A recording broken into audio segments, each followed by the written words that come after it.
संसाराची अंगी अवघीच व्यसने, आम्ही कीर्तने शुद्ध झालो. आता हे सोहळे झाले त्रिभुवन, विषमधोनी सांडियले. ब्रह्मपुरी वास करणे अखंड, न देखिजे तोंड विटाळाचे. आता हे सोहळे झाले त्रिभुवन, विषमधोनी सांडियले. तुका म्हणे आम्हा एकांताचा वास, तुका म्हणे आम्हा एकांताचा वास, ब्रह्मी ब्रह्मरस सेव सदा. आता हे सोहळे झाले त्रिभुवन, विषमधोनी सांडियले. विठ्ठल विठ्ठल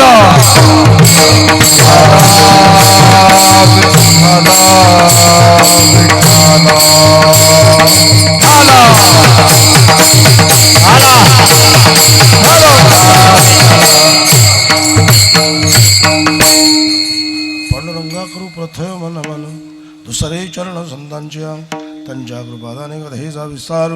बाबाचे सद्गुरु दास तुका. ओम नमो ज्ञानेश्वरा, करुणाकरा दयाळा, तुमचा अनुग्रह लाधलू पावन झालो चराचरी. आता हृदय हे आपुले, चौफावण्या भले, वरे बैसू पाऊले श्री गुरुचे. श्री संताचे माथा चरणावरी, साष्टांग हे करे दंडवत. संसाराचे अंगी अवघीच व्यसने, आम्ही या कीर्तने शुद्ध झालो. आता हे सोहळे झाले त्रिभुवन, विषमधोनी सांडियले. प्रस्तुत चिंतन करण्यासाठी निवडलेला अभंग.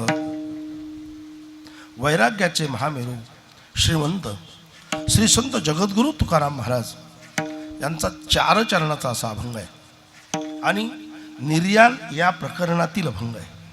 आजचा प्रसंग जो आहे त्या अनुषंगाने हा अभंग अशा प्रकारचा आहे.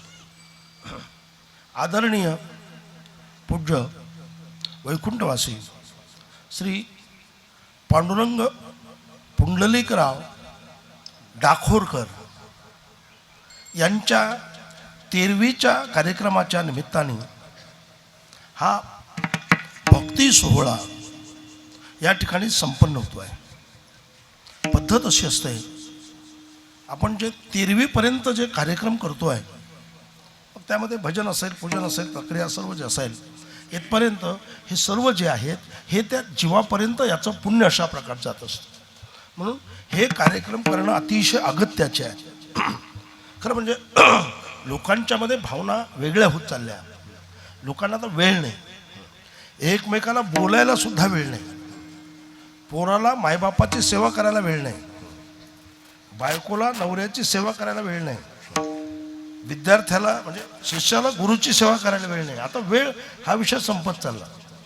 त्यामुळं लोकांनी असा विचार केला आता वेळच शिल्लक नाही, अंत्यसंस्काराच्या दिवशी सर्व कार्यक्रम आटपून घेऊ. पण ते शास्त्रोक्त पद्धतीने चुकीचं आहे. ही सर्व प्रक्रिया जी आहे आपल्याला कितपत मोठा करायचा लहान करायचा हा भाग वेगळा, पण ती प्रक्रिया होणं ही अतिशय महत्त्वाची आहे. म्हणून हा एक संस्कार आहे. म्हणून आदरणीय वैकुंठवासी पांडुरंग भाऊंच्या या 13वीच्या निमित्ताने त्यांचं वैशिष्ट्य आहे. मुरली महाराज 3 पिढ्यापर्यंत मला आता लक्षात आलं आहे. वैकुंठवासी पांडुरंगजी जे होते त्यांचे वडील पुंडलिकराय आणि त्यांचे मुलं जे आहेत राम, श्याम, लखन, या 3 पिढ्यातला सहज जर गोषवारा तुम्ही काढला तर पहिलं नाव पुंडलिकरायांचं आहे, दुसरं नाव पांडुरंगाचं आहे, तिसरं नाव राम, श्याम, लखन आहे. यातून हे संस्कारित कुटुंब किती आहे हे सहज आपल्या लक्षात येत आहे. विठ्ठल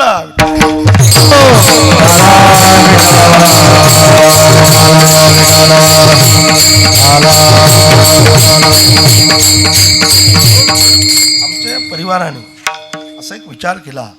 शेवटी जेव्हा ठरलेलं असतं तेव्हा माणूस जातो आहे, त्यात काही अडचणीचा मुद्दा नाही. ठरलेलं कोणाचं किती लिहिलेलं आहे हे काही आपल्याला माहीत नसतं आणि कुठेतरी एक निमित्त येतं आणि त्या निमित्ताने तो माणूस वैकुंठाला जातो, कधी स्वर्गाला जातो, कधी नरकाला जातो, कधी म्हणजे ज्याच्या त्याच्या कर्मानुसार ज्याला त्याला गती प्राप्त होते हा त्याचा अर्थ.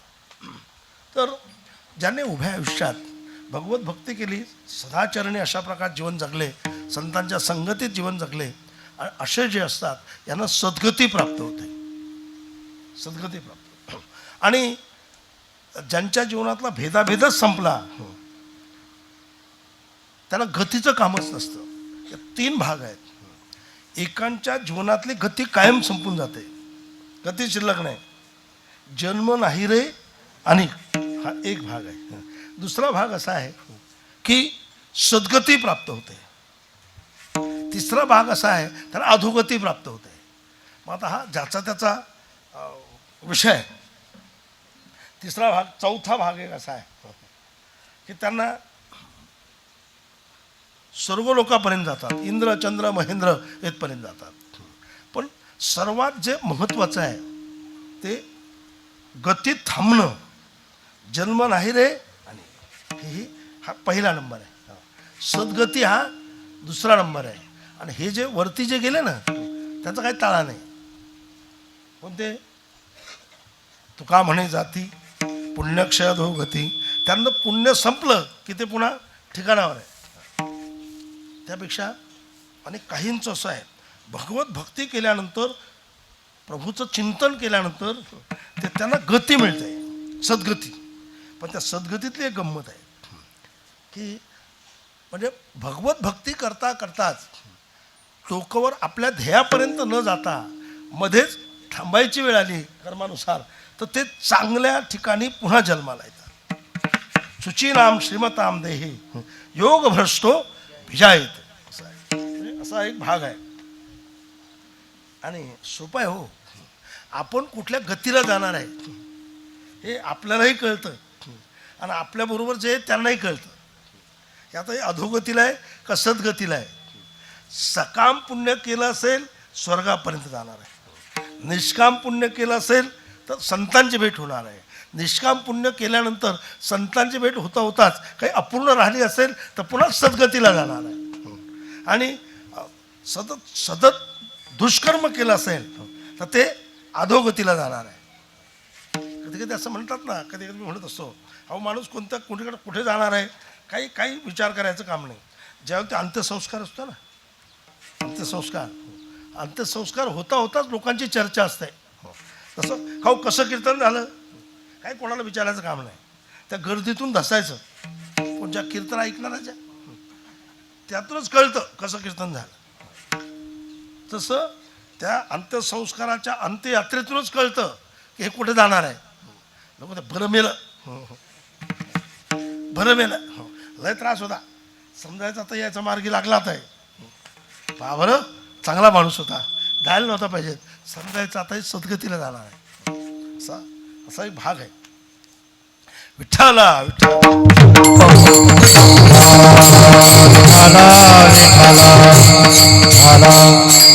आमचे रामजी, श्यामजी आणि लखनजी यांनी या कार्यक्रमाचं आयोजन केलं. आणि त्यांचा परिवार, दाखवरकर परिवार. पण खरोखर कुठलेही असो, आपली आई आणि वडील जे आहेत हे आपलं एक छत्र असतं. किती आजारी असू द्या, पण ज्यांचा आत्मिक भाव आहे, ज्यांच्या अंतःकरणात सेवाभाव आहे, त्यांना असं वाटतं हे खाटेवर पडलेलं असत ना, पण हे राहिले पाहिजे, असं एक भाव असतो. कारण खाटेवर पडता पडताच त्यांची कृपादृष्टी आपल्याकडे राहील, असा एक भाव असतो. काहींच्या डोक्यात वेगळं असतं. म्हणून पण मात्र कुठली व्यक्ती गेली, आपल्याला जेव्हा अपार प्रेम करणारी व्यक्ती गेली की ते दुःख आघात असतं, दुःख कमी नसतं. पण आता हा जो परिवार आहे, रामजी असतील, श्यामजी असतील, लखनजी असतील, श्यामजी म्हणजे आमचे श्याम महाराज आहेत, आदरणीय संगीताबाई सोनवणे असतील, त्यांची मुलगी संगीताबाई सोनवणे, त्यांनाही धक्का लागणं स्वाभाविकच आहे. पण सर्वात जास्त धक्का जो आहे, सर्वात जास्त धक्का हा आदरणीय आमच्या कुसुम आई ज्या आहेत त्यांचा मोठा धक्का आहे. फक्त बोलता येत नसतं, सांगता येत नसतं, अश्रू गळत राहतात, अतिशय मोठा धक्का असतो. म्हणून आई आणि वडील जे आहेत हे आपल्यासाठी प्रत्यक्ष पांडुरंग आहेत. मी म्हणत असतो, पंढरपूरला जरी तुमचं जाणं झालं नाही तर जगाच्या मालकाने तुमच्या घरात पांडुरंग आणि रुक्मिणी माता आणून ठेवल्यात. म्हणजे कसं काय बुवा, अरे आपले वडील जे आहेत ते पांडुरंगच आहेत आपली आई जी आहे ती रुक्माई आहे. जर त्या पांडुरंगाकडे जाणं नाही झालं तरी या पांडुरंगाची आणि या आईची जर सेवा केली ना तर मनुष्य परमात्मा स्वरूपापर्यंत जातो. इतकी ताकद सेवेची आहे. ताकद सेवेची. जगाचा मालक पंढरपुरात आला, पंढरपूर वैकुंठ झालं. कोणची ताकद आहे? फक्त सेवेची ताकद आहे. धन्य पुंडलिका बहुबरे केले, निधान आणले. आणि पंढरीत काय झालं?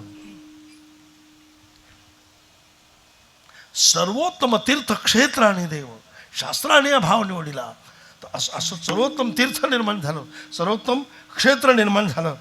भूवैकुंठ महिवरी वैकुंठ निर्माण झालं. किती ताकद आहे आई वडिलाच्या सेवेची. खरं म्हणजे हा भाग सर्वांनी नजरेपुढे घेण्याची आवश्यकता आहे. पण ज्यावेळेला हे सूत्र तुटतं ना, ज्याला आई आणि वडील पैकी कोणी जाऊ द्या, ते जे आघात असतात, हे जे दुःख असतं हे शब्दातीत असतं. सांभाळायचं असतं, संकटाला तोंड द्यायचे असतात, पण मात्र भयंकर अशा प्रकारे दुःख असतं. पण हा एक पारमार्थिक क्षेत्र आहे. हा परिवार एक पारमार्थिक क्षेत्राचा परिवार आहे. आणि त्या निमित्तानेच त्यांनी मला सांगितलं, शाम महाराजांनी, की माझे वडील गेलेत, तुम्ही यावं ही माझी इच्छा आहे. हो, जो माणूस वारकरी संप्रदायात काम करतो आहे, जो माणूस वारकरी संप्रदायाला वेळ देतो आहे, ज्या माणसामुळे असे आमचे टाळकरी तयार होतात, त्यांच्याबद्दलचा स्वाभिमान जो आहे हा आमच्या अंतःकरणात कायम आहे. हा त्याचा कायम आहे. टाळी राहू द्या, टाळी राहू द्या बाळा. तुम्ही सांगत असतो टाळ्या वाजवल्या की आम्हाला गुदगुल्या होतात. कोणाला? सांगणाराला. असं वाटतं बा आपल्या कीर्तनात टाळ्याच टाळ्या, आपल्या कीर्तनात टाळ्याच टाळ्या. पण हे आपल्या परंपरेतलं सूत्र नाही, आपल्या परंपरेतलं सूत्र नाही.